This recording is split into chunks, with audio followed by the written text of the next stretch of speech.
ನಿಮ್ಮ ಡಾಕ್ಟರ್ ವಿಶೇಷ ಕಾರ್ಯಕ್ರಮಕ್ಕೆ ಸ್ವಾಗತ. ನಾನು ಮಧು ನಾಗರಾಜ್. ಒತ್ತಡದ ಜೀವನ, ಬದಲಾಗ್ತಾ ಇರೋ ಜೀವನ ಶೈಲಿ, ಒಬ್ಬೊಬ್ಬರಿಗೆ ಒಂದೊಂದು ಸಮಸ್ಯೆ, ಯಾವ ಸಮಸ್ಯೆಗೆ ಯಾವ ಪರಿಹಾರ ಅನ್ನೋದೇ ದೊಡ್ಡ ಚಿಂತೆ. ಈ ಎಲ್ಲಾ ಪ್ರಶ್ನೆಗಳಿಗೆ ಒಂದೇ ವೇದಿಕೆಯಲ್ಲೇ ಉತ್ತರ, ಅದುವೇ ಈ ಹೊತ್ತಿನ ನಿಮ್ಮ ಡಾಕ್ಟರ್.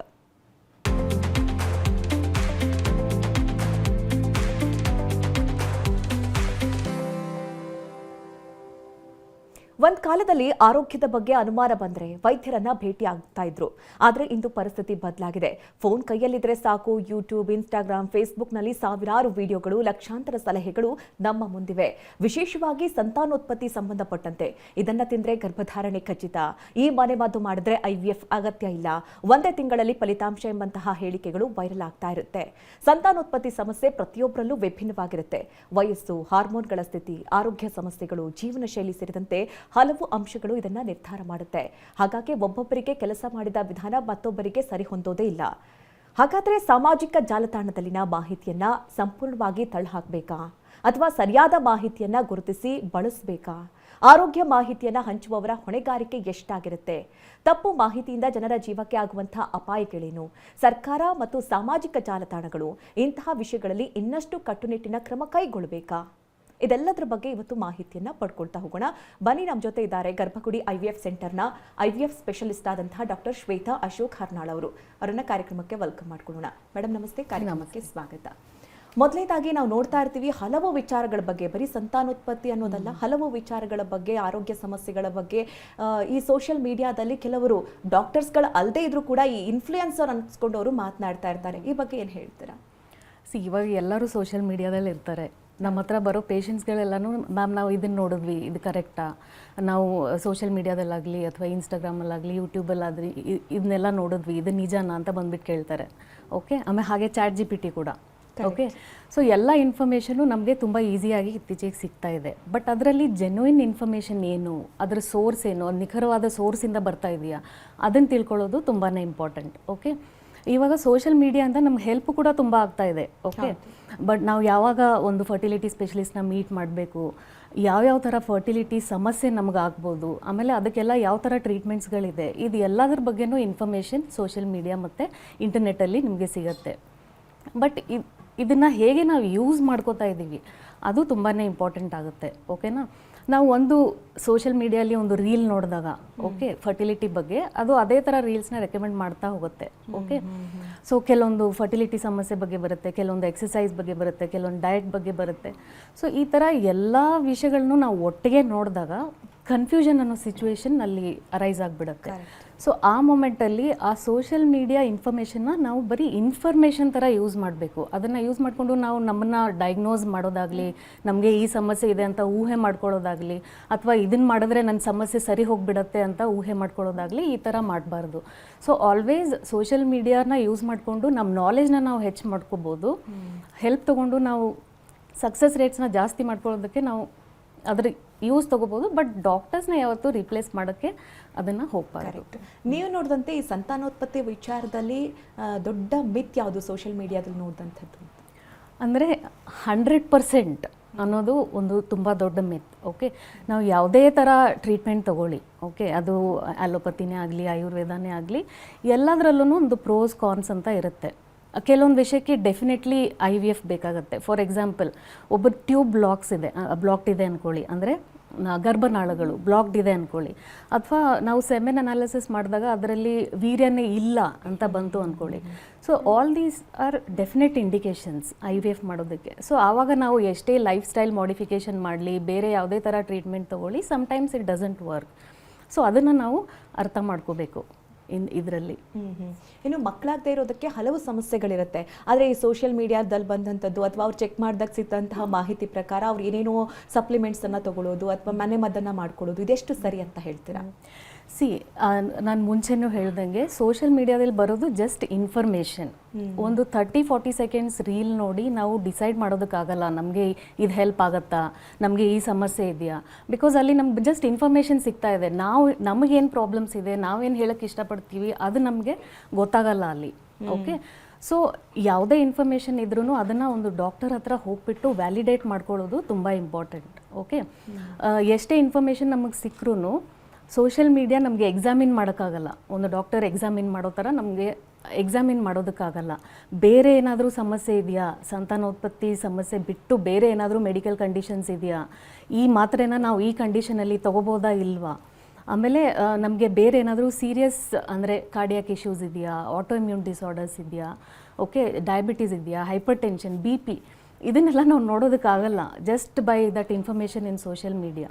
ಸೊ ಇನ್ಫಾರ್ಮೇಷನ್ ಅಲ್ಲಿಂದ ತೊಗೋಬೋದು, ಬಟ್ ಅದನ್ನು ಯಾವ ಸಪ್ಲಿಮೆಂಟ್ಸ್ ತೊಗೋಬೇಕು, ಏನು ಪ್ರಾಬ್ಲಮ್ ಇದೆ ಅಂತ ನನಗೇನಾದರೂ ಕಂಡು ಹಿಡಿಬೇಕಂದ್ರೆ ಅದಕ್ಕೆ ಏನೇನು ಟೆಸ್ಟ್ ಮಾಡಬೇಕು, ಆ ಕಂಡೀಷನ್ಗೆ ಯಾವ್ಯಾವ ಥರ ಟ್ರೀಟ್ಮೆಂಟ್ಸ್ ಇದೆ, ಅದರಲ್ಲಿ ಯಾವ್ದು ನಮಗೆ ಬೆಸ್ಟು, ಯಾವುದು ಎಷ್ಟು ಆಪ್ಷನ್ಸ್ ಇದೆ ಅದರಲ್ಲಿ ಯಾವ್ದು ನಮಗೆ ಬೆಸ್ಟು, ಇದೆಲ್ಲ ಒಂದು ಡಾಕ್ಟರ್ ಗೈಡ್ ಮಾಡೋಕ್ಕೆ ಸಾಧ್ಯ. ಸೊ ಅದು 50-60 ಸೆಕೆಂಡ್ಸಲ್ಲಿ ನಮಗೆ ಗೊತ್ತಾಗಲ್ಲ. ಅದರಲ್ಲಿ ಡೀಟೇಲ್ ಆಗಿ ನಾವು ಹಿಸ್ಟ್ರಿ ತೊಗೊಂಡು ಇವ್ಯಾಲ್ಯೂಯೇಟ್ ಮಾಡಿ ಅದಾದಮೇಲೆ ಟ್ರೀಟ್ಮೆಂಟ್ ಸಜೆಸ್ಟ್ ಮಾಡ್ತೀವಿ. ಸೊ ಆಮೇಲೆ ಇಟ್ ಈಸ್ ಆಲ್ವೇಸ್ ಲೈಕ್ ನೀವು ಅದನ್ನ ಇನ್ಫಾರ್ಮೇಷನ್ ಕರೆಕ್ಟಾಗಿ ಯೂಸ್ ಮಾಡಬೇಕು. You should not be misguided by that information. ಈಗ ಕೆಲವರಿಗೆ IVF ವರ್ಕ್ ಆಗಿರುತ್ತೆ, ಅವರು ಇಲ್ಲ IVF ವರ್ಕ್ ಆಗುತ್ತೆ 100% ಆಗುತ್ತೆ ಅಂತ ಹೇಳ್ತಾರೆ. ಇನ್ನು IVF ವರ್ಕ್ ಆಗದೆ ಇರೋವಂಥವ್ರು ಇಲ್ಲ ಇದು ಸುಳ್ಳು ಅನ್ನುವಂಥ ಮಾತನ್ನು ಹೇಳ್ತಾರೆ. ಇದರಿಂದ ನಿಮಗೆ ಜನರನ್ನ ಹ್ಯಾಂಡಲ್ ಮಾಡೋದು ಎಷ್ಟು ಕಷ್ಟ ಅನ್ನಿಸ್ತಾ ಇದೆ? See, this is the most common problem that we face on day-to-day basis, ಓಕೆನಾ? ಎಲ್ಲರಿಗೂ ಪ್ರಾಬ್ಲಮ್ಸ್ ಬೇರೆ ಬೇರೆ ಥರ ಇರುತ್ತೆ, ಅದನ್ನು ಜನ ಅರ್ಥ ಮಾಡ್ಕೋಬೇಕು. ಓಕೆ, ಸೊ ನಮಗೆ ಒಂದು IVF ಸಕ್ಸಸ್ ಆಗಬೇಕು ಅಂದರೆ ಅದರಲ್ಲಿ ನಾವು ಪೇಷಂಟ್ಸ್ನ ಏಜ್ ನೋಡ್ತೀವಿ, ಓಕೆ, ಅವರ ಮೊಟ್ಟೆ ಸಂಖ್ಯೆ ಎಷ್ಟಿದೆ ಅಂತ ನೋಡ್ತೀವಿ, ಬೇರೆ ಏನಾದರೂ ಪ್ರಾಬ್ಲಮ್ಸ್ ಇದೆಯಾ ಮಹಿಳೆಯರಲ್ಲಿ ಅದನ್ನು ನೋಡ್ತೀವಿ, ಹಾಗೆ ಹಸ್ಬೆಂಡ್ಸಲ್ಲೂ ಕೂಡ ಅವ್ರಿಗೂ ಮೆಡಿಕಲ್ ಕಂಡೀಷನ್ಸ್ ಏನಾದರೂ ಇದೆಯಾ, ಅವ್ರದ್ದು ವೀರ್ಯದ ಪರೀಕ್ಷೆ ಯಾವ ಥರ ಇದೆ, ಓಕೆ, ಆಮೇಲೆ ಆ ಸಿಚುವೇಶನ್ಗೆ ಅವ್ರಿಗೆ ಎಷ್ಟು ಸಕ್ಸಸ್ ರೇಟ್ಸ್ ಬರ್ಬೋದು ಇದನ್ನೆಲ್ಲ ನಾವು ಮುಂಚೆನೇ ಹೇಳಿರ್ತೀವಿ. ಸೊ ಆ ಸಕ್ಸಸ್ ರೇಟ್ ಅನ್ನೋದು ಒಂದೊಂದು ಕಪಲ್ಗೆ ಬೇರೆ ಬೇರೆ ಥರ ಇರುತ್ತೆ. ಓಕೆ, ಒಂದು ಓವರ್ ಆಲ್ ಸಕ್ಸಸ್ ರೇಟ್ ಅಂತ ಹೇಳ್ತೀವಿ, ಅದು ಅರೌಂಡ್ 60-65% ಇರುತ್ತೆ. ಬಟ್ ಅಲ್ಟಿಮೇಟ್ಲಿ ಅವ್ರು ಎಷ್ಟು ಮೊಟ್ಟೆ ಸಿಕ್ತು, ಆ ಮೊಟ್ಟೆಗಳ ಕ್ವಾಲಿಟಿ ಏನಿತ್ತು, ಅವರಿಗೆ ಯಾವ ಥರ ಭ್ರೂಣ ಸಿಕ್ತು, ಓಕೆ, ಆಮೇಲೆ ಅವ್ರದ್ದು ಟ್ರಾನ್ಸ್ಫರ್ ಹೇಗಿತ್ತು, ಗರ್ಭಕೋಶದಲ್ಲಿ ಏನಾದರೂ ಪ್ರಾಬ್ಲಮ್ ಇದೆಯಾ, ಈ ಥರ ತುಂಬ ಫ್ಯಾಕ್ಟರ್ಸ್ನ ನಾವು ಕನ್ಸಿಡರ್ ಮಾಡಿ ಒಂದು ಸಕ್ಸಸ್ ರೇಟ್ ಹೇಳ್ತೀವಿ. ಅದನ್ನು ಜನ್ರಲೈಸ್ ಮಾಡೋಕ್ಕಾಗಲ್ಲ ಎಲ್ಲರಿಗೂ ಕೂಡ. ಇವ್ರಿಗಾಯಿತು ಅಂತ ಎಲ್ಲರಿಗೂ ಆಗುತ್ತೆ ಅಂತ ಇಲ್ಲ, ಒಬ್ಬರಿಗೆ ಫೇಲ್ ಆಯಿತು ಅಂತ ಎಲ್ಲರಿಗೂ ಫೇಲ್ ಆಗುತ್ತೆ ಅಂತಲೂ ಇರೋದಿಲ್ಲ. ಸೊ ನಾವು ಎಲ್ಲ ಫ್ಯಾಕ್ಟರ್ಸ್ ಕನ್ಸಿಡರ್ ಮಾಡಿ ಒಂದು ಸಕ್ಸಸ್ ರೇಟ್ ಕೊಡ್ತೀವಿ ಹೊರತು ಎಲ್ಲರಿಗೂ ನಿಮ್ಗೆ 100% ಆಗುತ್ತೆ, ನಿಮ್ಗೆ ಆಗಲ್ಲ ಅಂತ ಯಾರಿಗೂ ಜನ್ರಲೈಸ್ ಮಾಡಿ ಹೇಳೋಕ್ಕಾಗಲ್ಲ. ಓಕೆ ಡಾಕ್ಟರ್, ಮಾತನಾಡೋಣ. ನಮ್ಮ ಜೊತೆ ಈಗ ಸಕ್ಸಸ್ ಆದಂಥ ಒಬ್ಬರು ಎಳವರ್ಸನ್ ಅನ್ನುವಂಥ ವ್ಯಕ್ತಿ ಜೊತೆಗಿದ್ದಾರೆ, ಸಂಪರ್ಕಕ್ಕೆ ಸಿಕ್ಕಿದ್ದಾರೆ, ಅವರನ್ನ ಮಾತಾಡಿಸ್ತಾ ಹೋಗೋಣ. ನಮಸ್ತೆ ಇವರೇ. ನಮಸ್ತೆ ಮೇಡಮ್. ಜೋರಾಗಿ ಮಾತಾಡಿ. ಈಗ ನೀವು ಕೂಡ IVF ಸೆಂಟರ್ಗೆ ಹೋಗಿ ಅಂದ್ರೆ ಗರ್ಭಗುಡಿ IVF ಸೆಂಟರ್ಗೆ ಹೋಗಿ ಈಗ ಸಕ್ಸಸ್ಫುಲ್ ಆದಂಥವ್ರು, ನಿಮ್ಮ ಖುಷಿ ಹೇಗೆ ವ್ಯಕ್ತಪಡಿಸ್ತೀರಾ? ಏನಾಗಿತ್ತು, ಏನ್ ಪ್ರಾಬ್ಲಮ್ ಆಗಿತ್ತು ನಿಮ್ಗೆ? ನಮ್ಗೆ ಏನ್ ಪ್ರಾಬ್ಲಮ್ ಅಂತ ಹೇಳಿದ್ರು, ಎಲ್ಲ ಟ್ರೀಟ್ಮೆಂಟ್ ತಗೊಂಡ್ವಿ. ಹಲೋ, ಮಾತಾಡಿ. ಎಲ್ಲ ಏನ್ ಟ್ರೀಟ್ಮೆಂಟ್ ಬೇಕೋ ಅದು ಕರೆಕ್ಟಾಗಿ ಶ್ವೇತಾ ಮ್ಯಾಮ್ ಹೇಳಿದ್ರು. ಕರೆಕ್ಟಾಗಿ ಅದು ಏನಿದೆ ಫಾಲೋ ಮಾಡಿದ್ವಿ. ಫಾಲೋ ಮಾಡಿದ್ಮೇಲೆ ಸಕ್ಸಸ್ಫುಲ್ ಆಯ್ತು, ಏನು ತೊಂದರೆ ಇಲ್ಲ. ನಿಮ್ಗೆ ಯಾವಾಗ ಸಮಸ್ಯೆ ಇದೆ ಅಂತ ಗೊತ್ತಾಯ್ತು? ಯಾವಾಗ ಗರ್ಭಗುಡಿ IVF ಸೆಂಟರ್ಗೆ ನೀವು ಭೇಟಿ ಕೊಟ್ರಿ? ಯಾರು ನಿಮ್ಗೆ ರೆಫರ್ ಮಾಡಿದ್ರು? ನಮ್ಮ ಫ್ರೆಂಡ್ ಒಬ್ರು ಗಣೇಶ್ ಅಂತ, ಓಕೆ, ಅವ್ರು ರೆಫರ್ ಮಾಡಿದ್ರು. ಅವರು ಪಾಸಿಟಿವ್ ಬಂದಿತ್ತು. ಓಕೆ, ನಾನು ಅವ್ರ ಫ್ರೆಂಡು. ಸರಿ, ನೀವು ಎಲ್ಲೆಲ್ಲಿ ಹೋಗ್ತೀರಾ, ನೀವೆಲ್ಲ ಹೋಗ್ಬಿಡಿ, ನಮ್ಮ ಪಾಸಿಟಿವ್ ಬಂದಿದೆ ಅಂತ ಅವ್ರು ಹೇಳಿದ್ರು. ಅದಕ್ಕೋಸ್ಕರ ಅಲ್ಲಿ ಹೋದ್ವಿ. ಶ್ವೇತಾ ಮ್ಯಾಮ್ ಅವರು ಏನು ಟೆನ್ಷನ್ ಕೊಟ್ಟಿಲ್ಲ, ಕ್ಲೀನ್ ಆಗಿ ಚೆಕ್ ಮಾಡ್ಬಿಟ್ಟು ಏನಿದೆ ಎಲ್ಲ ಕ್ಲಿಯರ್ ಆಗಿ ಹೇಳಿದ್ರು. ಅದನ್ನ ಕಂಟಿನ್ಯೂ ಫಾಲೋ ಮಾಡಿದ್ವಿ. ಫಾಲೋ ಮಾಡುವಾಗ ಕರೆಕ್ಟಾಗಿ ಹೋದ್ವಿ. ಸ್ಕ್ಯಾನ್ ಯಾವಾಗ ಬರೋಕ್ಕಾದ್ರೆ ಆ ಟೈಮ್ ಹೋದ್ವಿ. ಹೋದ್ಮೇಲೆ ಕರೆಕ್ಟಾಗಿ ಸಕ್ಸಸ್ಫುಲ್ ಆಯ್ತು. ಇವಾಗ 3 ಮಂತ್ ಆಗಿದೆ. ಓಕೆ, ಈಗ ಶ್ವೇತಾ ಮೇಡಮ್ ನಮ್ಮ ಜೊತೆ ಇದ್ದಾರೆ. ನಿಮ್ಮ ಖುಷಿನ ಹೇಳ್ಕೊಳ್ಳಿ, ಜೊತೆಗೆ ಅವ್ರಿಗೆ ನೀವು ಒಂದು ಅಭಿನಂದನೆ ಕೂಡ ಸಲ್ಲಿಸ್ಬೋದು. ಒಂದು ಒಳ್ಳೆ ಅವಕಾಶ ನಿಮಗೆ. ನಮ್ಮ ಮೇಡಮ್ ಒಂದು ಏನ್ ತೊಂದರೆ ಇಲ್ಲ, ಕ್ಲೀನ್ ಆಗಿ ಮಾಡಿದ್ದಾರೆ. ಹೇಗಿದ್ದೀರಾ ಸರ್? ಚೆನ್ನಾಗಿದೆ ಮೇಡಮ್. ಅವರು ಆರಾಮಾಗಿದ್ದಾರಾ? ಅವರು ಆರಾಮಾಗಿದ್ದಾರೆ. ಅವ್ರಿಗೆ ಕನ್ನಡ ಬರಲ್ಲ ಸ್ವಲ್ಪ ಇಲ್ಲ. ಹೌದು, ಎಲ್ಲೆಲ್ಲಿಂದನೋ ಆ ಟ್ರಸ್ಟಿಂದ ಬರ್ತಾರೆ ಅಲ್ವಾ? ಸೊ ನಿಮಗೆ ಫಸ್ಟ್ ಅಟೆಂಪ್ಟಲ್ಲೇ ಸಕ್ಸಸ್ ಸಿಕ್ತು, ಅದಕ್ಕೆ ನಾವು ತುಂಬಾ ಹ್ಯಾಪಿ ಆಗಿದ್ದೀವಿ. ಓಕೆ, ನಿಮಗೆ ಹೀಗೆ ಪ್ರೆಗ್ನೆನ್ಸಿ ಕಂಟಿನ್ಯೂ ಆಗಿ ಒಂದು ಹೆಲ್ದಿ ಮಗು ಡೆಲಿವರ್ ಆಗಲಿ ಅಂತ ನಾವು ಹಾರೈಸ್ತೀವಿ. ಓಕೆನಾ ಸರ್? ನಮ್ಮ ಕಡೆಯಿಂದನೂ ಕೂಡ ಬೆಸ್ಟ್ ವಿಶಸ್ ನಿಮಗೆ. ಥ್ಯಾಂಕ್ ಯು TV9 ಜೊತೆ ಮಾತನಾಡಿದ್ದಕ್ಕಾಗಿ. ನಾವು ಪ್ರತಿ ಸರಿ ಅಂದರೆ ಈ ಪ್ರೋಗ್ರಾಮ್ ಮಾಡ್ತಾ ಇರಬೇಕಾದ್ರೂ ಕೂಡ ಹಲವರು ಕಾಲ್ ಮಾಡ್ತಾರೆ, ನಾವು ಕೂಡ ಸಕ್ಸಸ್ ಕಂಡಿದ್ದೀವಿ, ನಮಗೂ ಕೂಡ ಒಳಿತಾಗಿದೆ ಅಂತ ಹೇಳಿ. ಆ ಬಗ್ಗೆ ಎಷ್ಟು ಖುಷಿ ಆಗುತ್ತೆ ನಿಮಗೆ? ಸಿ ಈ ಬ್ರಾಂಚೇ ಹಾಗೆ, ಓಕೆನಾ. ತುಂಬ ಜನಕ್ಕೆ ಈ ಥರ ಟ್ರೀಟ್ಮೆಂಟ್ಸ್ ಇದೆ ಅಂತಲೂ ಗೊತ್ತಿಲ್ಲ, ಓಕೆನಾ.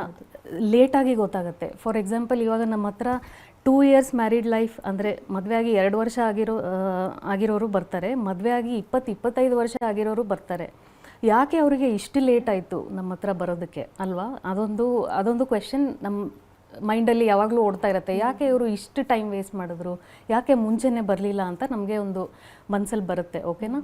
ಸೊ ಈ ಥರ ಟ್ರೀಟ್ಮೆಂಟ್ಸ್ ಇದೆ, ಯಾವುದರಲ್ಲಿ ನಮಗೆ ಸಕ್ಸಸ್ ಸಿಗ್ಬೋದು, ಈ ಥರ ಎಲ್ಲ ಒಂದು ಡಾಕ್ಟರ್ ಹತ್ರ ಹೋಗಿ ಮೀಟ್ ಮಾಡಿದಾಗ್ಲೇ ಗೊತ್ತಾಗುತ್ತೆ, ಓಕೆನಾ.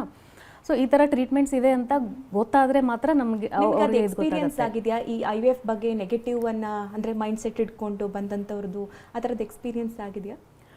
ಸಿ ಪಾಸಿಟಿವ್ ಆಗಿ ಬರೋರು ಅಂದರೆ ನೆಗೆಟಿವ್ ಮೈಂಡ್ ಸೆಟ್ ಇಟ್ಕೊಂಡು ಬರೋರ್ಕಿಂತ ಆ್ಯಕ್ಚುಲಿ ನೆಗೆಟಿವ್ ಮೈಂಡ್ ಸೆಟ್ ಇಟ್ಕೊಂಡು ಬರೋರೇ ಜಾಸ್ತಿ, ಓಕೆ. ಸೊ ಅವ್ರಿಗೆ ಕೌನ್ಸಿಲ್ ನಾವು ತುಂಬ ಚೆನ್ನಾಗಿ ಮಾಡ್ತೀವಿ, ಓಕೆನಾ. Counselling is a most important thing. ಒಂದು ಫರ್ಟಿಲಿಟಿ ಟ್ರೀಟ್ಮೆಂಟ್ ಅಂದರೆ ಅವರಿಗೆ ಬರೀ ಈ ಪ್ರಾಬ್ಲಮ್ ಬಗ್ಗೆನೇ ಟೆನ್ಷನ್ ಇರಲ್ಲ, ಓಕೆ. ನಮ್ಮ ಮನೆಯಲ್ಲಿ ಈ ಥರ ಟ್ರೀಟ್ ಮಾಡ್ತಾ ಇದ್ದಾರೆ, ನಮ್ಮ ಫ್ಯಾಮಿಲಿಯಲ್ಲಿ ಈ ಥರ ನಮ್ಗೆ ಟ್ರೀಟ್ ಮಾಡ್ತಾ ಇದ್ದಾರೆ, ನಮಗೆಲ್ಲೂ ಫಂಕ್ಷನ್ಗೆ ಕರೆಯಲ್ಲ, ಓಕೆ, ನಮ್ಮ ಮಗು ಇಲ್ಲ ಅಂತ ಈ ಥರ ಟ್ರೀಟ್ ಮಾಡ್ತಾರೆ, ನಮಗೆ ತುಂಬ ಮಾನಸಿಕ ಖಿನ್ನತೆ ಆಗ್ತಾ ಇದೆ, ನಮಗೇನು ಯಾವುದ್ರ ಮೇಲೂ ಕಾನ್ಸಂಟ್ರೇಟ್ ಮಾಡೋಕ್ಕಾಗ್ತಾ ಇಲ್ಲ, ಸೊ ಫಿಸಿಕಲ್ ಆ್ಯಕ್ಟಿವಿಟಿ ಇರಲ್ಲ, ಡಯಟ್ ಬಗ್ಗೆ ಗೊತ್ತಿರಲ್ಲ. ಸೊ ಈ ಥರ ತುಂಬ ವಿಷಯ ಇರುತ್ತೆ ಕೌನ್ಸಿಲಿಂಗ್ ಮಾಡೋದಕ್ಕೆ, ಓಕೆ. ನಾವು ಈ ಎಲ್ಲ ವಿಷಯನ ಗಮನದಲ್ಲಿಟ್ಟು ಅದ್ರ ಜೊತೆಗೆ ಫರ್ಟಿಲಿಟಿ ಟ್ರೀಟ್ಮೆಂಟ್ಗೆ ನೀವು ಏನು ಮಾಡಬೇಕು, ಯಾವ ಥರ ನೀವು ಇರಬೇಕು ಅಂತ ಹೇಳುವಾಗ ಅವ್ರಿಗೊಂದು ಪಾಸಿಟಿವಿಟಿ ಅಲ್ಲಿಂದ ಸ್ಟಾರ್ಟ್ ಆಗುತ್ತೆ, ಓಕೆ. ನಾವು ಎಲ್ಲನೂ ಕರೆಕ್ಟ್ ಮಾಡ್ತಾ ಇದ್ದೀವಿ, ಇವಾಗ ನಮಗೊಂದು ಒಳ್ಳೆ ರಿಸಲ್ಟ್ ಸಿಗುತ್ತೆ, ಈ ಥರ ಒಂದು ಪಾಸಿಟಿವ್ ಮೈಂಡ್ಸೆಟ್ ಬರುತ್ತೆ. ಸೊ ನೆಗೆಟಿವ್ ಇಷ್ಟು ವರ್ಷ ಆಗದೆ ಇರೋದು ಇವಾಗ ಹೇಗಾಗ್ಬಿಡುತ್ತೆ ಅಂತ ಒಂದು ಮೈಂಡ್ಸೆಟ್ ಇರುತ್ತೆ ಅವ್ರಿಗೆ. ಸೊ ಈ ಥರ ನಾವು ಎಲ್ಲ ಕೌನ್ಸಿಲ್ ಮಾಡಿದಾಗ ಅವ್ರದ್ದು ಲೈಫ್ ಸ್ಟೈಲು, ಅವ್ರದ್ದು ಡಯೆಟ್ಟು, ಈ ಥರ ನಿಮ್ಗೆ ಆಪ್ಷನ್ಸ್ ಇದೆ, ಇದರಲ್ಲಿ ಇಷ್ಟು ಸಕ್ಸಸ್ ರೇಟ್ಸ್ ಇರುತ್ತೆ, ಪಾಸಿಟಿವ್ ಆಗಿರಿ ಅಂತಲೇ ನಾವು ಹೇಳ್ತೀವಿ, ಓಕೆ. 100% ಇರಲ್ಲ, ಬಟ್ ಆ ಪಾಸಿಟಿವ್ ಮೈಂಡ್ಸೆಟ್ನ ತರಿಸೋದಕ್ಕೆ ನಾವು ಟ್ರೈ ಮಾಡ್ತೀವಿ. ಬಿಕಾಸ್ 100 ಜನರಲ್ಲಿ ಅಟ್ಲೀಸ್ಟ್ 65 ಜನ ಕನ್ಸೀವ್ ಆಗ್ತಾ ಇದ್ದಾರಲ್ವಾ, ರಿಮೈನಿಂಗಲ್ಲೂ ಕೂಡ ಫಸ್ಟ್ ಅಟೆಂಪ್ಟಲ್ಲಿ ತುಂಬ ಜನಕ್ಕೆ ನೆಗೆಟಿವ್ ಬರುತ್ತೆ. ಆ ನೆಗೆಟಿವ್ ರಿಸಲ್ಟ್ನ ಹ್ಯಾಂಡಲ್ ಹೇಗೆ ಮಾಡೋದು ಅಂತ ಕೆಲವೊಬ್ಬರಿಗೆ ಗೊತ್ತಿರಲ್ಲ, ಓಕೆ. ಸೊ ನಾವು ಅದ್ರ ಬಗ್ಗೆನೂ ನೆಗೆಟಿವ್ ಬರೋರ್ಗು ಸುಮ್ಮನೆ ಬಿಟ್ಬಿಡಲ್ಲ, ಓಕೆ. ಅದು ಏನಕ್ಕೆ ನೆಗೆಟಿವ್ ಬಂತು, ಮುಂದೆ ನಾವು ಅದಕ್ಕೆ ಏನು ಮಾಡಬೇಕು, ಓಕೆ, ಯಾವ ಕಾರಣದಿಂದ ನೆಗೆಟಿವ್ ಬಂದಿರ್ಬೋದು, ಇದನ್ನು ತಿಳ್ಕೊಳ್ಳೋದಕ್ಕೂ ತುಂಬ ಟೆಸ್ಟ್ ಇದೆ. ಸೊ ಆ ಥರ ನಾವು ಕೌನ್ಸಿಲಿಂಗ್ ಮಾಡೋವಾಗ ಈವನ್ ನಮ್ಮ ಹತ್ರ 7-8 ಎಂಬ್ರಿಯೋ ಟ್ರಾನ್ಸ್ಫರ್ಸ್ ನೆಗೆಟಿವ್ ಆದವರು ಬರ್ತಾರೆ, ಓಕೆನಾ. It is not an easy thing. ಇಷ್ಟೆಲ್ಲ ಫೇಲ್ಯೂರ್ಸ್ ಆದಮೇಲೆ ಮತ್ತೆ ವಾಪಸ್ ಬಂದು ಮತ್ತೆ ಪಾಸಿಟಿವ್ ಬಂದುಬಿಟ್ಟು ಹೋಗಿದ್ದಾರೆ ಈ ಥರ ಜನನೂ. ಸೊ ಅದಕ್ಕೆ 100% ಅಂತ ಯಾವಾಗಲೂ ಇರಲ್ಲ, ಬಟ್ ನೆಗೆಟಿವ್ ಬಂದರೆ ಮುಂದೆ ಆಗೋದೇ ಇಲ್ಲ ಅನ್ನೋ ಥರನೂ ನಾವು ಯೋಚನೆ ಮಾಡಬಾರ್ದು. ಸೊ ಅದಕ್ಕೂ ತುಂಬ ಆಪ್ಷನ್ಸ್ ಇದೆ, ಅದನ್ನು ನಾವು ಅರ್ಥ ಮಾಡಿಕೊಂಡು ಮುಂದುವರಿಬೇಕು. ನೀವು ಹೇಳಿದ್ರಿ ನೆಗೆಟಿವ್ ಇರಲಿ ಪಾಸಿಟಿವ್ ಇರಲಿ ಒಂದು ಕೌನ್ಸಿಲಿಂಗ್ ಮಾಡ್ತೀವಿ ಅಂತ. ಇಲ್ಲಿ ಕೌನ್ಸಿಲಿಂಗ್ ಮಾಡಿಸ್ಕೊಂಡಿರ್ತಾರೆ, ಎಲ್ಲದೂ ಕೂಡ ಪಾಸಿಟಿವ್ ಆಗೇ ಥಿಂಕ್ ಮಾಡ್ತಾರೆ, ಬಟ್ ಸೋಷಿಯಲ್ ಮೀಡಿಯಾ ಇನ್ಫ್ಲುಯೆನ್ಸಿಂದ ಮತ್ತೆ ಒಂದಷ್ಟು ಬೇರೆ ಕಡೆ ಯೋಚನೆಗಳು ಹರಿದಾಡ್ತಾ ಇರುತ್ತೆ. ಆಗ ಮತ್ತೆ ಅವರು ಅಪ್ಸೆಟ್ ಆಗೋದು ಅಥವಾ ಒಂದಷ್ಟು ಕೆಲ ಬೇರೆ ಬೇರೆ ಥರ ನಿರ್ಧಾರಗಳನ್ನು ಕೈಗೊಳ್ಳೋ ಥರ ಆಗುತ್ತೆ. ಅಂಥವ್ರಿಗೆ ನೀವೇನು ಹೇಳೋಕ್ಕೆ ಇಷ್ಟಪಡ್ತೀರಾ? ಸೋಷಿಯಲ್ ಮೀಡಿಯಾ ಬಗ್ಗೆ ನಾನೊಂದು ಪೇಪರ್ ಓದ್ತಾ ಇದ್ದೆ, ಓಕೆನಾ. 2025 ಪಬ್ಲಿಷ್ ಆಗಿರೋದು. ಅಂದರೆ ಸೋಷಿಯಲ್ ಮೀಡಿಯಾದಲ್ಲಿ ಬರೋ ಎಷ್ಟು ಇನ್ಫಾರ್ಮೇಷನ್ ಜೆನ್ಯೂನ್ ಆಗಿರುತ್ತೆ, ಅಂದರೆ ನಿಖರವಾಗಿರುತ್ತೆ ಅಂತ. ಸೊ ಅದರಲ್ಲಿ ಏನು ಗೊತ್ತಾಯಿತು ಅಂದರೆ ಓನ್ಲಿ 29% ವೀಡಿಯೋಸ್ ಮಾತ್ರ ಡಾಕ್ಟರ್ಸಿಂದ ಬರ್ತಾ ಇರೋದು, ಓಕೆ. ಇನ್ನೊಂದು 11% ಬೇರೆ specialities like Ayurveda, homeopathy, naturopathy ಇದೆಲ್ಲನೂ ಕೂಡ ಅಲ್ಲಿಂದ ಬರ್ತಾ ಇದೆ, ಓಕೆ. 40% ನಿಮಗೆ ಕೇಳಿದ್ರೆ ಶಾಕ್ ಆಗುತ್ತೆ, ಸಾಮಾನ್ಯ ಜನರಿಂದ ಬರ್ತಾ ಇರೋದು, correct, okay. So first of all ನಾವು ಆ ಇನ್ಫಾರ್ಮೇಷನ್ ಕರೆಕ್ಟ್ ಆಗಿರೋ ಜಾಗದಿಂದ ಬರ್ತಾ ಇದೆಯಾ ಅಂತ ನಾವು ಗುರುತಿಸ್ಬೇಕು, ಓಕೆ. ಯಾವುದೇ ಒಂದು ಫರ್ಟಿಲಿಟಿ ಸ್ಪೆಷಲಿಸ್ಟ್ ಆಗಲಿ ಅಥವಾ ಫರ್ಟಿಲಿಟಿ ಸೆಂಟರ್ಸ್ ಆಗಲಿ ಅವ್ರಿಗೊಂದು ಗುರುತು, ಪರಿಚಯ, ವೆಬ್ಸೈಟು ಎಲ್ಲ ಇರುತ್ತೆ, ಓಕೆನಾ. ಅದರಲ್ಲಿ ಎಲ್ಲ ಇನ್ಫಾರ್ಮೇಷನ್ ಕೂಡ ಇರುತ್ತೆ. ನಾವು ಯಾವುದನ್ನೇ ಕಣ್ಣು ಮುಚ್ಕೊಂಡು ಬಿಲೀವ್ ಮಾಡೋಕ್ಕಿಂತ ಅದ್ರ ಬಗ್ಗೆ ರಿಸರ್ಚ್ ಮಾಡಿಬಿಟ್ಟು ಅದನ್ನು ಬಿಲೀವ್ ಮಾಡಬೇಕು, ಓಕೆನಾ. ಸೊ ಈ ಥರ ಮಾಡುವಾಗ ನಮಗೆ ಕನ್ಫ್ಯೂಷನ್ಸು ಮತ್ತು ಯಾವಾಗ ನಾವು ಯಾವ ಥರ ಡಿಸಿಷನ್ ತೊಗೋಬೇಕು, ನಾವು ತೊಗೋತಾ ಇರೋ ಡಿಸಿಷನ್ ಕರೆಕ್ಟಾಗಿದೆಯಾ ಇಲ್ವಾ, ಒಂದ್ಸಲ ಹೋಗ್ಬಿಟ್ಟು ಕೇಳೋಣ, ಈ ಥರ ಎಲ್ಲ ಕರೆಕ್ಟಾಗಿ ಡಿಸಿಷನ್ಸ್ ಓಕೆ ತಗೊಳ್ಳೋಕ್ಕೆ ಹೆಲ್ಪ್ ಮಾತಾಡ್ತೀನಿ ನಿಮ್ಮ ಹತ್ರ. ಒಬ್ರು ಸಕ್ಸಸ್ಫುಲ್ ಆದಂತಹವರು ನಮ್ಮ ಜೊತೆ ಸಂಪರ್ಕಕ್ಕೆ ಸಿಕ್ಕಿದ್ದಾರೆ, ರಾಜ್ ಅಂತ ಹೇಳಿ. ರಾಜ್ ಅವರೇ ನಮಸ್ತೆ. ನಮಸ್ತೆ ಮೇಡಮ್. ಸೊ ನೀವು ಕೂಡ ಗರ್ಭಗುಡಿ IVF ಸೆಂಟರ್ಗೆ ಭೇಟಿ ಕೊಟ್ಟಿದ್ರಿ, ಈಗ ಸಕ್ಸಸ್ ಆಗಿದೆ, ಎಷ್ಟು ಖುಷಿ ಆಗ್ತಾ ಇದೆ? ನನ್ಗೆ ತುಂಬಾ ಖುಷಿ ಆಗ್ತಾ ಇದೆ. ಆಕ್ಚುಲಿ ಏನ್ ಹೇಳ್ಬೇಕಂತ ಅಂದ್ರೆ, ಈಗ ಜನರಲ್ ಆಗಿ ಈ ಎಂಟನ ಅನ್ನೋದು ಆಕ್ಚುಲಿ ತಾಯಿ ಆದಾಗ್ಲೇನೆ ಸಕ್ಸಸ್ ಅಂತ ಹೇಳ್ತಾರೆ ಯೂಶುವಲ್ ಆಗಿ, ನನಗ್ ಗೊತ್ತಿರೋ ತರ. ಸೊ ನಾನ್ ಗರ್ಭಗುಡಿ ವಿಸಿಟ್ ಮಾಡಿದಾಗ ಆಲ್ಮೋಸ್ಟ್ ಒಂದು 6-7 months ಬ್ಯಾಕ್ ವಿಸಿಟ್ ಮಾಡಿದ್ರು. ನಾ ಫಸ್ಟ್ ಟೈಮ್ ವಿಸಿಟ್ ಮಾಡಿದಾಗ ಡಾಕ್ಟರ್ ನೋಡಿದ ತಕ್ಷಣ ಸ್ವಲ್ಪ ಹೆಂಗಿದಾರಲ್ಲ ಅಂತ ಯೋಚನೆ ಮಾಡ್ರು. ಬಟ್ ಅಗೈನ್ ಒಂದ್ ಕಡೆ ನನ್ಗೆ ಪಾಸಿಟಿವ್ ಫೀಲ್ ಬಂತು, ನಂಗೂ ಮತ್ತೆ ವೈಫಿಗೆ. ನೆಕ್ಸ್ಟ್ ಹೇಗೆ ಅಂತಂದ್ರೆ ಒಂದು 3-4 months ನಂಗೆ ಟ್ರೀಟ್ಮೆಂಟ್ ಮಾಡಿದ್ರು. ಅದರಲ್ಲಿ ಆಕ್ಚುಲಿ ನಮ್ ರಿಪೋರ್ಟ್ ಅಲ್ಲಿ ಬಂದಿದ್ದು ಅನ್ಎಕ್ಸ್ಪ್ಲೈನ್ ಫರ್ಟಿಲಿಟಿ ಅಂತ ಬಂತು. ಬಟ್ ಅದಕ್ಕೆ ಎಕ್ಸಾಕ್ಟ್ ಆಗಿ ನನಗೆ ಶ್ವೇತಾ ಮೇಡಮ್ ಕಡೆಯಿಂದ ಅದೇನ್ ಪ್ರಾಪರ್ ಟ್ರೀಟ್ಮೆಂಟ್ ಬೇಕು ಅದು ಕೊಟ್ಟು ನನ್ಗೆ ಇವಾಗ ಆಲ್ಮೋಸ್ಟ್ 3 months ಆಗಿದೆ ಮೇಡಮ್ ನನ್ನ ವೈಫಿಗೆ. ಐ ಥಿಂಕ್ ನನ್ಗೆ ಗರ್ಭಗುಡಿ ಕಡೆಯಿಂದ ತುಂಬಾ ಬೆನಿಫಿಟ್ ಆಗಿದೆ ಮೇಡಮ್. ಅಂದ್ರೆ ಎಷ್ಟು ವರ್ಷಗಳಿಂದ ಸಮಸ್ಯೆ ಅನುಭವಿಸ್ತಾ ಇದ್ರಿ? ಎಷ್ಟು ವರ್ಷಗಳ ನಂತರ ನಿಮ್ಗೆ ಸಮಸ್ಯೆಗೆ ಪರಿಹಾರ ಸಿಕ್ತು ರಾಜ್ ಅವರೇ? ಆಕ್ಚುಲಿ ನನ್ ಮದುವೆಯಾಗಿ 5 years ಆಗಿದೆ. ಸೊ 5 years ಆದ್ಮೇಲೆ ನಾನು ಬೇರೆ ಕಡೆ ಮೊದಲು ತೋರಿಸ್ತಾ ಇದ್ದೆ ಮೇಡಮ್, ಅಲ್ಲಿ ನಮ್ಗೆ ಏನೋ ಸ್ವಲ್ಪ ಸ್ಯಾಟಿಸ್ಫ್ಯಾಕ್ಷನ್ ಸಿಗ್ಲಿಲ್ಲ. ಈ ಗರ್ಭಗುಡಿ ನನಗೆ ಸೋಷಿಯಲ್ ಮೀಡಿಯಾದಲ್ಲಿ ಸರ್ಚ್ ಮಾಡ್ತಾ ಇರ್ಬೇಕಾದ್ರೆ ಸಿಕ್ತು. ಸೊ ಮತ್ತೆ ನನ್ಗೆ ಯಾರೋ ಒಬ್ರು ಫ್ರೆಂಡು ಕೂಡ ಓಕೆ ಚೆನ್ನಾಗಿದೆ ಅಂತ ಹೇಳಿದ್ರು. ಸೊ ಅದಾದ್ಮೇಲೆ ನಾನು ಜಯನಗರ ಬ್ರಾಂಚಿಗೆ ವಿಸಿಟ್ ಮಾಡಿದ್ದೆ. ಓಕೆ, ಶ್ವೇತಾ ಅವರೇ ನಮ್ಮ ಜೊತೆ ಇದ್ದಾರೆ, ನೀವು ಮಾತಾಡ್ಬೋದು ರಾಜ್ ಅವರೇ. Hi madam. ಹೇಗಿದ್ದೀರಾ ರಾಜ್? ಚೆನ್ನಾಗಿದ್ದೀನಿ ಮೇಡಮ್. ಹೇಗಿದ್ದಾರೆ ನಿಮ್ಮ ವೈಫ್? ತುಂಬಾ ಚೆನ್ನಾಗಿದ್ದಾರೆ madam. Okay, thanks madam. Actually thank you so much. ನಿಮ್ಗೆ ಹೆಲ್ಪ್ ಮಾಡೋಕ್ಕಾಯ್ತಲ್ಲ, ಅದೇ ನಮಗೆ ಒಂದು ದೊಡ್ಡ ಸ್ಯಾಟಿಸ್ಫ್ಯಾಕ್ಷನ್ ಆ್ಯಕ್ಚುಲಿ. ಆಮೇಲೆ ಇವರು ನೋಡಿ ಸೋಷಿಯಲ್ ಮೀಡಿಯಾ ನೋಡ್ಕೊಂಡು ಬಂದಿರೋರು.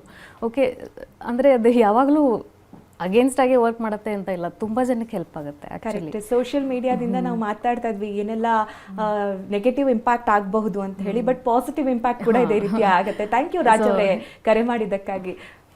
ಅದೇ ಹೇಳ್ತಾ ಇದ್ರಿ, ಅಂದರೆ ಈ ಸೋಷಿಯಲ್ ಮೀಡಿಯಾ ಅನ್ನೋದು ಒಳ್ಳೇದು ಹೌದು ಕೆಟ್ಟದ್ದು ಹೌದು, ಬಟ್ ಒಳ್ಳೇದನ್ನು ನಾವು ಯಾವ ರೀತಿ ಹುಡುಕ್ತೀವಿ ಅಥವಾ ಯಾವ ರೀತಿ ನಾವು ತಗೊಳ್ತೀವಿ ಅನ್ನೋದ್ರ ಮೇಲೆ ಡಿಪೆಂಡ್ ಆಗಿದೆ ಅಂತ. ಹೌದು. ಸೊ ಸೋಷಿಯಲ್ ಮೀಡಿಯಾದಲ್ಲಿ ನಾವು ಅದನ್ನು ರಿಸ್ಟ್ರಿಕ್ಟ್ ಮಾಡಬೇಕು.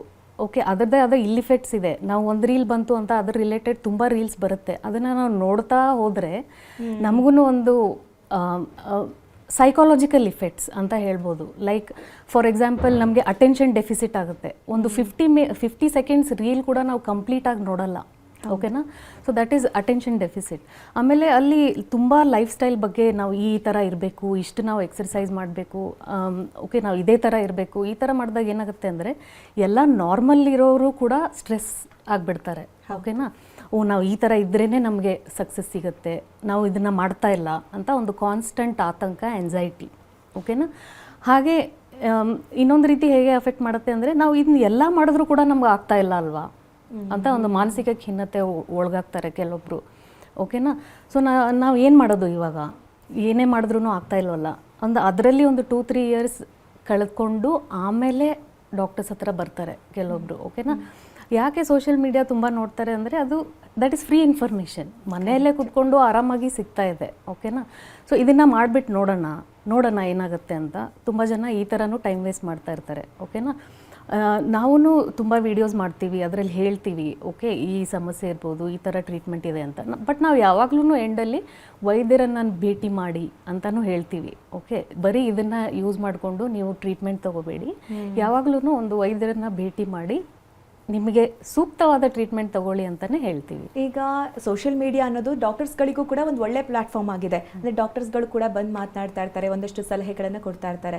ಈಗ ಡಾಕ್ಟರ್ಸ್ ಕೊಟ್ಟಂತಹ ಸಲಹೆ ತಗೊಳ್ಳೋದು ಒಂದು ಕಡೆ ಆದರೆ, ಇನ್ನು ಡಾಕ್ಟರ್ಸ್ ಅಲ್ಲದೆ ಇರೋರು, ಗೊತ್ತಿಲ್ಲದೆ ಇರೋರು ಕೂಡ ತುಂಬ ಇನ್ಫ್ಲೂಯೆನ್ಸರ್ಸ್ಗಳು ಬಂದು ಮಾತನಾಡ್ತಾ ಇರ್ತಾರೆ. ಅಂದರೆ ಗೊತ್ತಿಲ್ಲದ ವಿಚಾರಗಳ ಬಗ್ಗೆನೂ ಕೂಡ ಅವ್ರು ಹೇಳ್ತಾ ಇರ್ತಾರೆ. ಅಂಥವರನ್ನು ಫಾಲೋ ಮಾಡೋರ ಸಂಖ್ಯೆ ಕೂಡ ಹೆಚ್ಚಾಗೇ ಇರುತ್ತೆ. ಆ ಬಗ್ಗೆ ನೀವೇನು ಹೇಳ್ತೀರಾ? ಸರ್ಕಾರ ಈ ಬಗ್ಗೆ ಕ್ರಮ ಕೈಗೊಳ್ಳಬೇಕು ಅಂತ ಹೇಳ್ತೀರಾ, ಅಥವಾ ಈ ರೀತಿ ಮಾತನಾಡೋರಿಗೆ ಏನು ಹೇಳ್ತೀರಾ? ಸೊ ಅದು ನಮಗೆ ಬಿಟ್ಟಿದ್ದು, ನಾವು ಯಾರನ್ನ ಫಾಲೋ ಮಾಡ್ತಾ ಇದ್ದೀವಿ, ಅವ್ರ ಕ್ವಾಲಿಫಿಕೇಷನ್ ಏನು. ಓಕೆ, ಗೂಗಲಲ್ಲಿ ಎಲ್ಲ ಇನ್ಫಾರ್ಮೇಷನ್ನು ಇರುತ್ತೆ. ಓಕೆನಾ? ನಾವು ಬ್ಲೈಂಡ್ಲಿ ಯಾರಾದರೂ ಒಬ್ಬರು ಕನ್ಸಿಸ್ಟೆಂಟ್ಲಿ ರೀಲ್ಸ್ ಹಾಕ್ತಾ ಇದ್ದಾರೆ ಅಂದರೆ ಅವ್ರನ್ನ ಈಸಿಲಿ ಫಾಲೋ ಮಾಡಿಬಿಡ್ತಾರೆ. ಓಕೆ, ನೆಕ್ಸ್ಟ್ ಏನೋ ಹಾಕ್ತಾರೆ, ನಾವು ನೋಡೋಣ ಅಂತ. ಬಟ್ ಅವರ ಬ್ಯಾಕ್ಗ್ರೌಂಡ್ ಏನು, ಅವರ ಕ್ವಾಲಿಫಿಕೇಷನ್ ಏನು, ಅವರು ಯಾವ ಸೆಂಟ್ರಿಗೆ ಅಸೋಸಿಯೇಟೆಡ್ ಆಗಿರ್ತಾರೆ. ಓಕೆ, ಅವರಿಗೆ ಈ ಬಗ್ಗೆ ಮಾತಾಡೋ ಕ್ವಾಲಿಫಿಕೇಷನ್ ಇದೆಯಾ ಅದನ್ನೆಲ್ಲ ನಾವು ರಿಸರ್ಚ್ ಮಾಡಬೇಕು. ಓಕೆ, ಸೊ ಅವ್ರನ್ನ ನಾವು ಕಂಟ್ರೋಲ್ ಮಾಡೋಕ್ಕಾಗಲ್ಲ, ಅಥವಾ ಅದ್ರ ಬಗ್ಗೆ ಏನಾದರೂ ಸ್ಟ್ರಿಕ್ಟ್ ರೂಲ್ಸ್ ಆ್ಯಂಡ್ ರೆಗ್ಯುಲೇಷನ್ಸ್ ಬರದೇ ಇದ್ದರೆ ನಾವು ಅದನ್ನು ಕಂಟ್ರೋಲ್ ಮಾಡೋಕ್ಕಾಗಲ್ಲ. ಬಟ್ ಅದನ್ನು ಎಷ್ಟು ಯೂಸ್ ಮಾಡಬೇಕು, ಎಷ್ಟರ ಮಟ್ಟಿಗೆ ಯೂಸ್ ಮಾಡಬೇಕು, ಹೇಗೆ ನಾವು ಅದನ್ನು ವೈಸ್ಲಿ ಇನ್ಫಾರ್ಮೇಷನ್ ಯೂಸ್ ಮಾಡಿಕೊಂಡು ಅದ್ರ ಬಗ್ಗೆ ನಾವು ಅನಲೈಸ್ ಮಾಡಿ ಕರೆಕ್ಟಾಗಿ ಟ್ರೀಟ್ಮೆಂಟ್ ತೊಗೋಬೇಕು, ಅಡ್ವೈಸ್ ತೊಗೋಬೇಕು, ಅದನ್ನೆಲ್ಲ ನಾವು ಡಿಸೈಡ್ ಮಾಡಬೇಕು. ಓಕೆ, ಸೊ ಅದನ್ನು ಸ್ಟಾಪ್ ಮಾಡೋದಕ್ಕಾಗಲ್ಲ. Okay, at current situation. But ಅದನ್ನು ಹೇಗೆ ವೈಸ್ಲಿ ಹ್ಯಾಂಡಲ್ ಮಾಡಬೇಕು ಅನ್ನೋದು ನಮ್ಮ ಕೈಯಲ್ಲಿದೆ. ಈಗ ಎಷ್ಟೋ ಸಿಚುವೇಶನ್ಗಳಲ್ಲಿ ಈ ರೀತಿ ಸೋಷಿಯಲ್ ಮೀಡಿಯಾ ಇನ್ಫಾರ್ಮೇಷನನ್ನು ತೊಗೊಂಡಂಥವ್ರು ಡಾಕ್ಟರ್ ಹತ್ರ ಬಂದುಬಿಟ್ಟು ನನಗಿದೇ ಕಾಯಿಲೆ ಇದೆ, ನನಗೆ ಹೀಗೆ ಪ್ರಾಬ್ಲಮ್ ಇದೆ ಅಂತ ಹೇಳಿ ಮಾತನಾಡೋದು ಕೂಡ ಸಾಕಷ್ಟು ನೋಡಿದ್ದೀವಿ. ನಿಮಗೂ ಕೂಡ ಆ ರೀತಿ ಆಗಿತ್ತಾ? ತಾವೇ ಇನ್ಫಾರ್ಮೇಷನ್ ತೊಗೊಬಂದು ನಿಮ್ಮ ಎದುರುಗಡೆ ಹೇಳಿದಂಥದ್ದು? ಇವ್ರನ್ನ ಫಸ್ಟ್ ಗೂಗಲ್ ಡಾಕ್ಟರ್ ಅಂತ ಹೇಳ್ತಾ ಇದ್ವಿ. ಓಕೆ, ಇವಾಗ ಚಾಟ್ GPT ಅನ್ನೋದು ಬಂದ್ಬಿಟ್ಟಿದೆ. ಓಕೆ, ನಾವು ಏನೇ ಟೆಸ್ಟ್ ಮಾಡಿದ್ರು ಆ ರಿಪೋರ್ಟ್ಸ್ ಅದರಲ್ಲಿ ಹಾಕಿದ್ರೆ ಅವ್ರಿಗೆ ಒಂದು ಇನ್ಫಾರ್ಮೇಷನ್ ಸಿಗುತ್ತೆ. ಇನ್ಫ್ಯಾಕ್ಟ್ ಇವತ್ತೇ ನಾನೊಂದು ಕಪಲ್ ನೋಡಿದೆ ಈ ಥರ. ಅವ್ರಿಗೆ ಲಿವರ್ ಫಂಕ್ಷನಲ್ಲಿ ಸ್ವಲ್ಪ ಡಿರೇಂಜ್ಮೆಂಟ್ ಇತ್ತು. ಓಕೆನಾ, ಅವರು ಇಮಿಡಿಯೇಟ್ಲಿ ನನಗೆ ಫ್ಯಾಟಿ ಲಿವರ್ ಇದೆ ಅಂತ ಅಂದ್ಬಿಟ್ರು. ಓಕೆ, ಸೊ ಅದನ್ನು ಅವರು ರಿಪೋರ್ಟ್ಸು ಇಂಟರ್ನೆಟ್ಟಲ್ಲಿ ಹಾಕಿ ಚಾಟ್ GPTಯಲ್ಲಿ ಹಾಕಿ ಅದ್ರ ಬಗ್ಗೆ ಎಲ್ಲ ಓದ್ಕೊಂಡು ನನ್ನ ಹತ್ರ ಬಂದಿದ್ದಾರೆ. ಮೀನ್ ವೈಲ್ ಅವರು ಫಿಸಿಷಿಯನ್ನನ್ನು ಭೇಟಿ ಮಾಡಿದರು. ಅವರು ಇಟ್ಸ್ ಓಕೆ, ಏನೂ ಆಗಲ್ಲ, ಸಮ್ಟೈಮ್ಸ್ ಈ ಥರ ಸ್ವಲ್ಪ ಡಿರೇಂಜ್ಮೆಂಟ್ ಆಗುತ್ತೆ, ನೀವು ಚೆನ್ನಾಗಿ ಹೈಡ್ರೇಟ್ ಮಾಡಿ, ಓಕೆ, ನೀವು ಲೈಫ್ ಸ್ಟೈಲ್ ಸ್ವಲ್ಪ ಮಾಡಿಫೈ ಮಾಡಿ ಅಂತ ಹೇಳಿಬಿಟ್ಟು ಕಳಿಸಿದ್ದಾರೆ. ಬಟ್ ಇವರು ನನಗೆ ಫ್ಯಾಟಿ ಲಿವರ್ ಇದೆ ಅಂತ ಆಲ್ರೆಡಿ ಡಿಸೈಡ್ ಮಾಡಿಬಿಟ್ಟಿದ್ರು. ಸೊ ಈ ಥರ ಒಂದು ರಿಪೋರ್ಟ್ಗೆ ತುಂಬ ಇಂಟರ್ಪ್ರಿಟೇಷನ್ಸ್ ಇರುತ್ತೆ. ಓಕೆ, ಬಟ್ ಅದರಲ್ಲಿ ಯಾವುದನ್ನು ನಾವು ತಗೋಬೇಕು, ಅದನ್ನು ಬೇರೆ ಹಿಸ್ಟ್ರಿ ತೊಗೊಂಡು ಅವ್ರ ಲೈಫ್ ಸ್ಟೈಲ್ ಬಗ್ಗೆ ಮಾತಾಡಿ ನಮಗೆ ಗೊತ್ತಾಗುತ್ತೆ.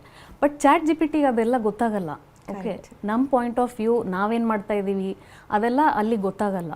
ಸೊ ಅದನ್ನು ತುಂಬ ಕೇರ್ಫುಲ್ಲಿ ಇಂಟರ್ಪ್ರೆಟ್ ಮಾಡಬೇಕು. ಯಾವಾಗಲೂ ಸೆಲ್ಫ್ ಡಯಾಗ್ನೋಸ್ ಮಾಡಿಕೊಂಡು ಸೆಲ್ಫ್ ಟ್ರೀಟ್ ಮಾಡೋದು ತುಂಬಾ ಡೇಂಜರಸ್ ವಿಷಯ. ಓಕೆ, ಆಮೇಲೆ ಎಷ್ಟೇ ಇಂಟರ್ನೆಟ್ ಹೆಲ್ಪ್ ತೊಗೊಂಡ್ರು ನಾನು ಹೇಳ್ದಂಗೆ ಅದು ಎಕ್ಸಾಮಿನೇಷನ್ ಮಾಡೋಕ್ಕಾಗಲ್ಲ, ಹ್ಯೂಮನ್ ಟಚ್ ಇರಲ್ಲ ಅಲ್ಲಿ.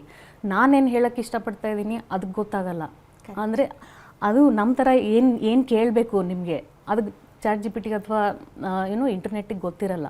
ಆ ಥರ ಏನಾದರೂ ಇನ್ಫಾರ್ಮೇಷನ್ ಸಿಕ್ಕರೂ ಕೂಡ ಏನಿದೆ ಅಂದರೆ ಅದನ್ನು ನಾವು ವ್ಯಾಲಿಡೇಟ್ ಮಾಡಬೇಕು. ಡಾಕ್ಟರ್ಸ್ ಹತ್ರ ಹೋಗ್ಬಿಟ್ಟು ಇದು ಸರಿನಾ, ನನಗೆ ಈ ಥರ ಗೊತ್ತಾಯಿತು, ಇದು ಸರಿನಾ ಅಂತ ಒಂದು ವ್ಯಾಲಿಡೇಟ್ ಮಾಡ್ಕೋಬೇಕು. ಅದಾದಮೇಲೆ ಅದನ್ನು ಫಾಲೋ ಮಾಡಿದ್ರೆ ರಿಸಲ್ಟ್ಸ್ ಡೆಫಿನೆಟ್ಲಿ ಚೆನ್ನಾಗಿರುತ್ತೆ. ಕರೆಕ್ಟ್. ಇವತ್ತಿನ ಕಾರ್ಯಕ್ರಮದಲ್ಲಿ ಸಾಕಷ್ಟು ಮಾಹಿತಿಯನ್ನು ತಿಳಿಸ್ಕೊಟ್ರಿ. ಧನ್ಯವಾದಗಳು ಡಾಕ್ಟರ್. Thank you. ನಿಮಗೂ ಈ ರೀತಿಯ ಸಮಸ್ಯೆಗಳೇನಾದರೂ ಇದ್ದರೆ ನೀವು ಕೂಡ ಗರ್ಭಗುಡಿ IVF ಸೆಂಟರ್ಗೆ ಭೇಟಿ ಕೊಡಬಹುದು. ಅದು ಈ ರೀತಿ ಇದೆ, ನೋಟ್ ಮಾಡ್ಕೊಳ್ಳಿ. ಹನುಮಂತ ನಗರ, ಜಯನಗರ, ಕಲ್ಯಾಣ ನಗರ, ಎಲೆಕ್ಟ್ರಾನಿಕ್ ಸಿಟಿ, ಭಾರತಹಳ್ಳಿ, ನಾಗರಬಾವಿ ಮತ್ತು RNV ಎಕ್ಸ್ಟೆನ್ಷನ್, ಯಲಹಂಕ, ಹೊಸೂರು ಮತ್ತು ದಾವಣಗೆರೆ. ದೂರವಾಣಿ ಸಂಖ್ಯೆ ಈ ರೀತಿ ಇದೆ, ನೋಟ್ ಮಾಡ್ಕೊಳ್ಳಿ. 9071240005.